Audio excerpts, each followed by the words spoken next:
Semangat pagi. Ya, sekarang sudah pertemuan ke-11, yaitu komunikasi bisnis ya, dengan bab korespondensi bisnis.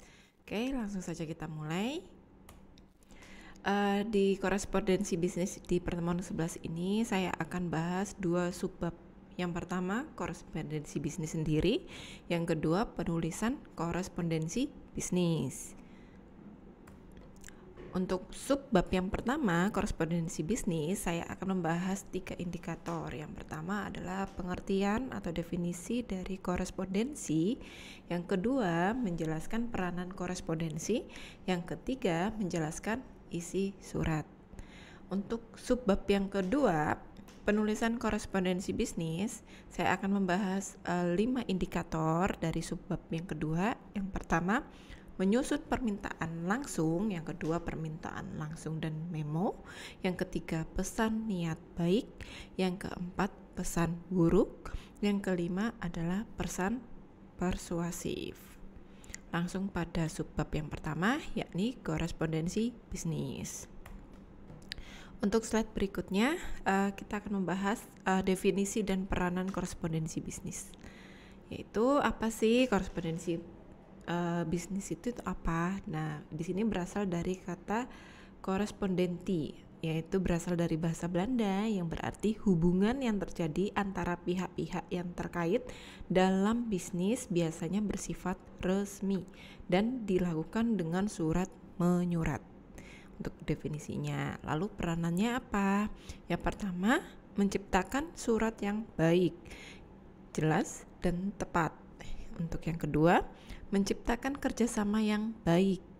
Untuk yang ketiga, menyebarkan kegiatan yang bertujuan untuk komersil. Ada nilai komersilnya di sini ya. Untuk yang slide berikutnya, yaitu menjelaskan isi surat. Isi surat itu terdiri dari apa saja sih? Ini saya ambil dari buku kutipan Sutrisna Dewi.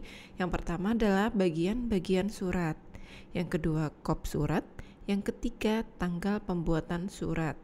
Yang keempat, nomor, lampiran, dan perihal. Yang kelima, nama dan alamat yang dituju. Yang keenam, salam pembuka. Yang ketujuh, isi dari surat. Yang kedelapan, salam penutup. Yang kesembilan, tanda tangan, nama jelas, dan jabatan. Yang terakhir adalah tembusan. Di slide ini dibahas adalah contoh surat ya. Jadi contoh surat seperti yang saya sampaikan tadi, terdiri dari isi-isi surat. Itu apa aja bisa dilihat. Oke. Untuk subbab kedua, penulisan korespondensi bisnis. Lalu untuk indikator yang pertama adalah menyusun permintaan langsung. Pesan-pesan bisnis yang bersifat rutin seperti pengiriman, pemberitahuan, tanggapan untuk pesan yang netral, dan penyelidikan perlu dibuat secara jelas dan meminta dilaksanakan dengan cepat dan efisien. Untuk poin kedua, dengan menuliskan secara deduktif, yaitu dimulai dengan pokok masalah yang akan dikomunikasikan dan kemudian memberikan keterangan yang cukup sehingga memungkinkan pembaca untuk melakukan tindakan yang diperlukan. Yang poin ketiga, karena materi pesan yang disampaikan bersifat rutin, netral, atau berita yang menyenangkan, penerima pesan tidak perlu diyakinkan terlebih dahulu. Yang terakhir, pembahasan berikut akan mengupas secara lebih rinci 3 hal yang berhubungan dengan pesan langsung. Di sini pesan langsung akan ditekankan pada penulisan surat dan memo, namun tidak menutup kemungkinan untuk diterapkan dalam komunikasi lisan. Untuk slide berikutnya itu kita akan membahas tentang definisi permintaan langsung dan memo. Permintaan langsung itu apa sih gitu. Di sini saya menjelaskan bahwa pesan bisnis yang berkaitan dengan kegiatan sehari-hari yang bersifatnya rutin, menarik, dan diorganisasikan dengan pendekatan langsung digolongkan sebagai permintaan langsung. Untuk poin kedua, isi dari permintaan langsung atau memo adalah pembukaan, penjelasan rinci, dan penutup. Untuk slide berikutnya, bentuk-bentuk permintaan langsung. Di sini ada dua, yaitu permintaan untuk pihak internal dan yang kedua untuk pihak eksternal. Nah, pihak eksternal itu bisa meliputi apa? Bisa meliputi pesanan, bisa klaim, ataupun permohonan kredit, ataupun undangan. Untuk indikator subbab yang kedua, yakni pesan dengan niat baik atau goodwill. Pesan-pesan yang bersifat kekeluargaan atau memiliki niat baik berpengaruh positif terhadap kegiatan bisnis. Nah, ada 3 macam bentuk-bentuk dari pesan baik itu. Yang pertama adalah ucapan selamat, yang kedua penghargaan, yang ketiga adalah ucapan duka cita. Untuk indikator berikutnya, tadi sudah membahas baik, sekarang adalah pesan buruk ya. Pesan buruk atau bad news, pesan-pesan yang diperkirakan dapat menimbulkan reaksi negatif. Sebaliknya, disusun dengan pendekatan tidak langsung atau induktif. Penekanan diberikan pada alasan yang mendasari pesan negatif yang akan disampaikan. Jadi perlu hati-hati saat menyampaikan pesan buruk. Nah, pesan buruk ini ada 3 hal yang saya akan bahas. Yang pertama, dalam banyak kasus, ketika seseorang meminta sesuatu, mereka berpikir akan adanya kesempatan untuk mendapatkan apa yang mereka inginkan.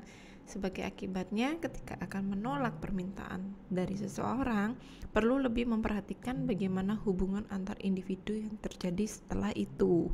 Jadi setelah menolak, apa sih nanti dampaknya terhadap hubungan itu?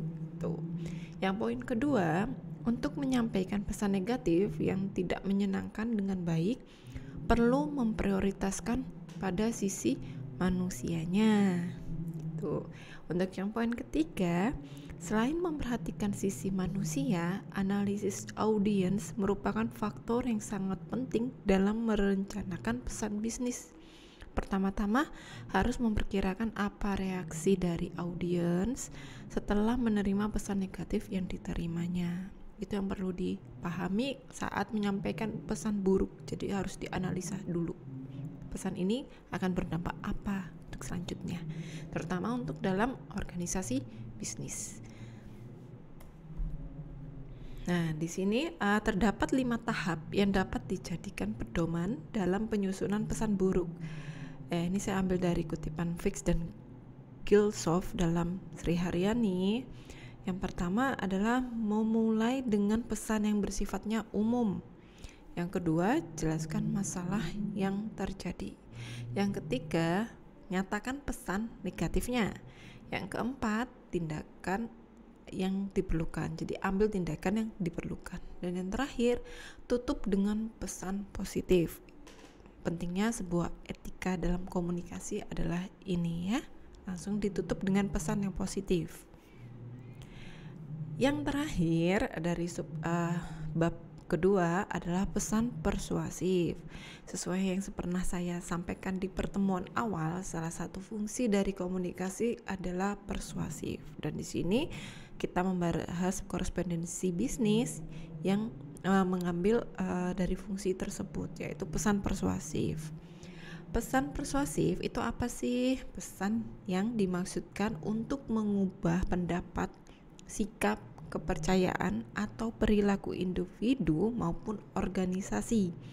Pesan persuasif biasanya disusun dengan pendekatan tidak langsung atau induktif, yaitu AIDA. A itu apa? Attention, yaitu perhatian. Yang kedua, I, interest atau minat. D, desire, yaitu keinginan. A, action, yaitu artinya tindakan. Nah, demikian podcast di pertemuan ke-11 berkaitan korespondensi bisnis. Misal ada pertanyaan lebih lanjut berkaitan korespondensi bisnis, bisa langsung WhatsApp saya atau kita bisa discuss secara langsung. Untuk lengkapnya saya akan bahas di perkuliahan. Terima kasih.